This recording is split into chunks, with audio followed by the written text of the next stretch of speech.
how many of you can speak 2 languages? Most of you can. We are in Europe, after all. Now, let me ask you this.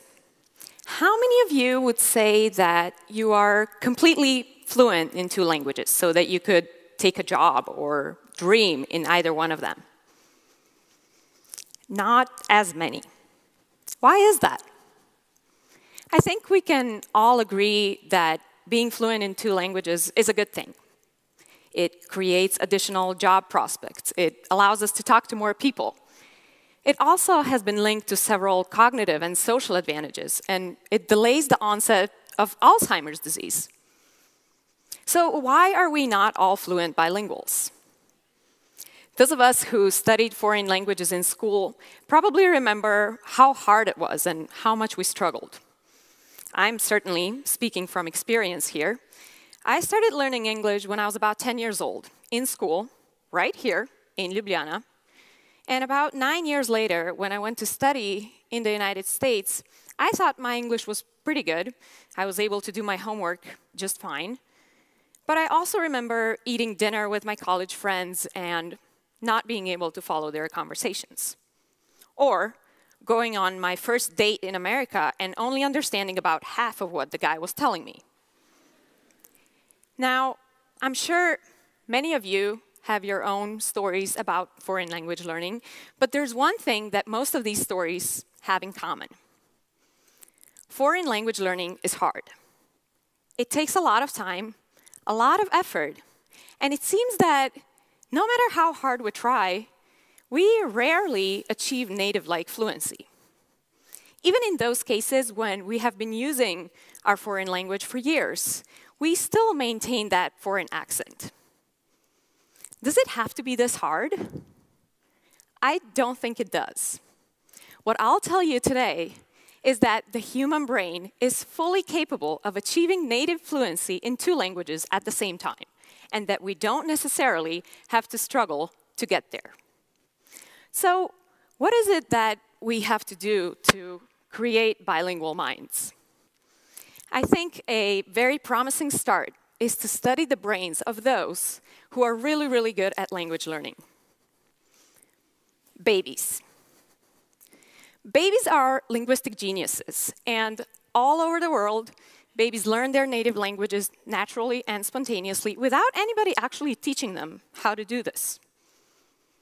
But this gets even better. Those babies who have a chance to listen to and interact in 2 languages learn both, and they can become native speakers of both. You and I can't do that. And computers can't do that either. So why and how are babies so good at language learning? I'm a researcher at the University of Washington's Institute for Learning and Brain Sciences, ILABS for short.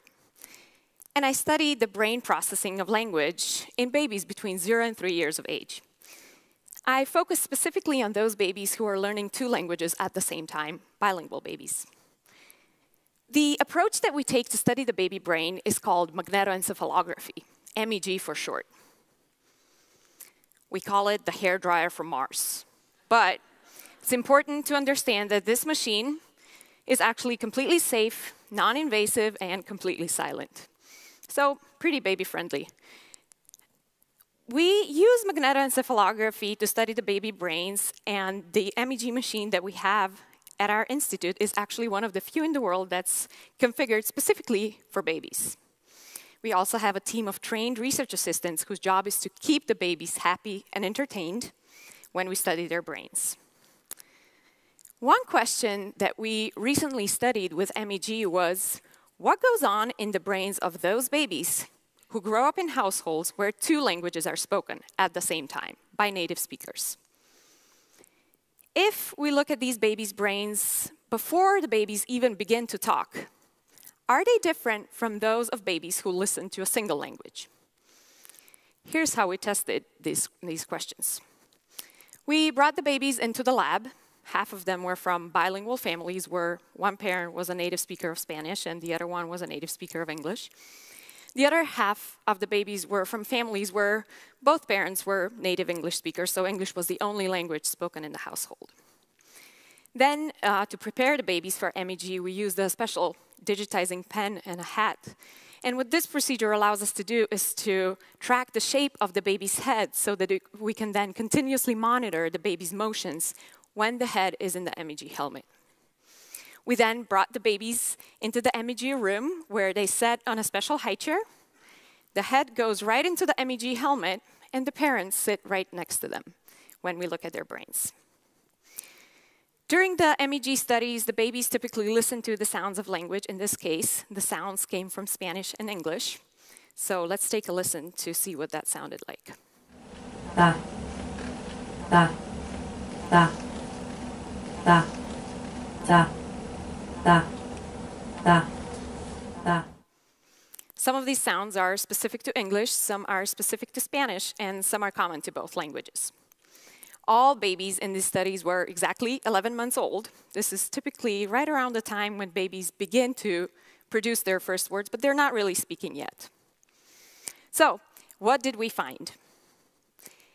What we found was that the brains of monolingual babies were specialized to process the sounds of English, their native language, and were not specialized to process the sounds of Spanish, the language to which these babies were not exposed.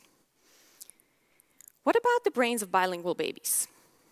Well, as it turns out, the brains of bilingual babies were specialized to process the sounds of both languages, Spanish and English.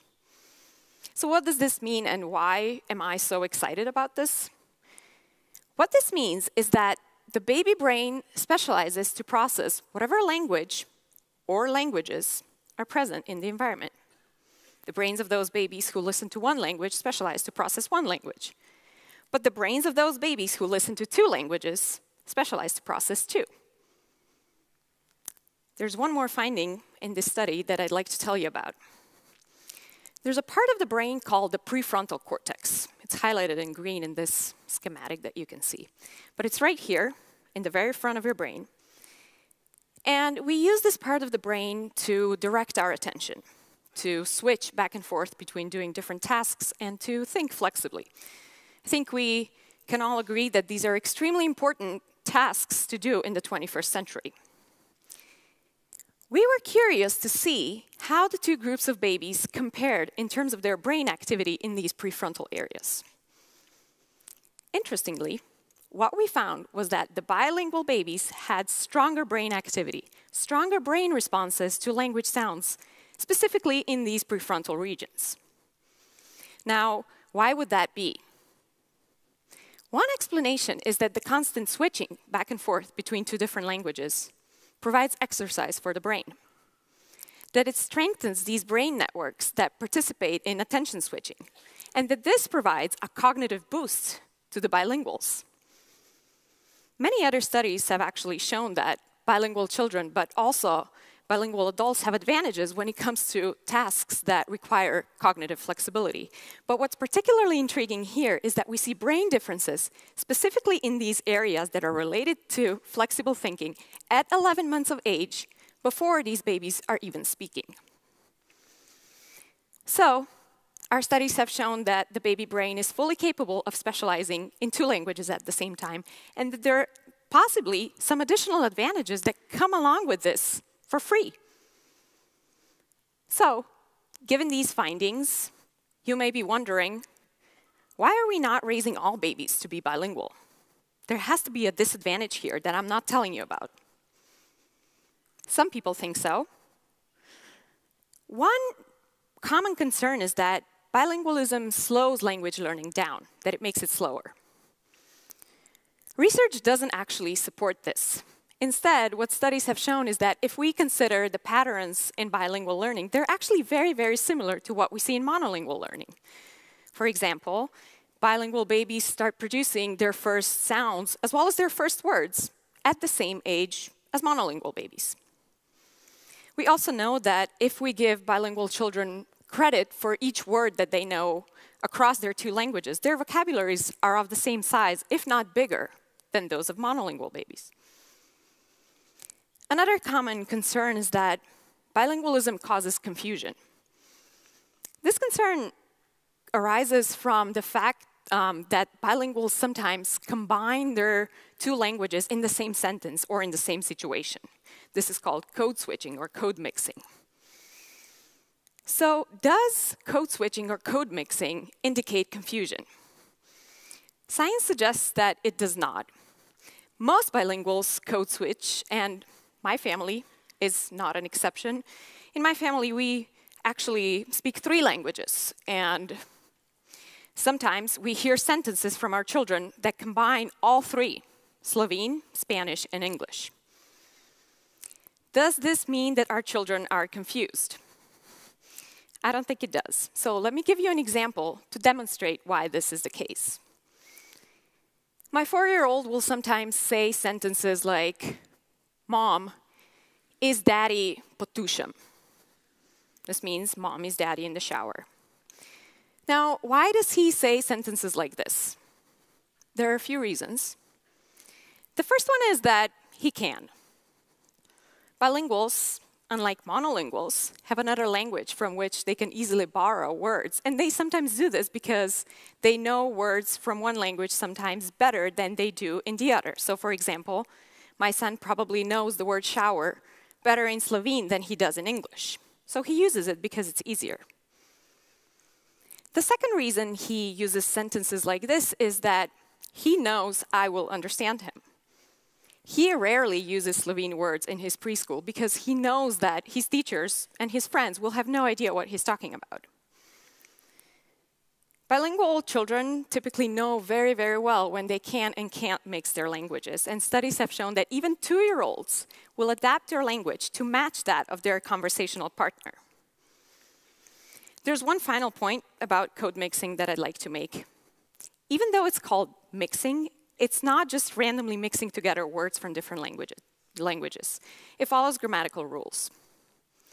I rarely hear sentences such as, "Mom, is daddy potuš?" Now, those of us who are fluent speakers of Slovene and English will know that I can say, "Daddy goes potuš," but "daddy is potuš" doesn't work. It has to be potušam. This is because the verb be indicates a state, and in Slovene, it requires a different case than the verb go, which indicates motion. This is complicated, right? The point is this: code mixing is not easy. It requires a lot of linguistic knowledge in both languages, as well as then being able to figure out how to combine this knowledge in a meaningful way. So rather than indicating confusion, code mixing is actually a sign of linguistic sophistication. It's also a perfectly normal and expected behavior that we see in bilingual children, but also in bilingual adults who are fully fluent in both languages. So bilingualism does not cause confusion. It also does not slow language learning down.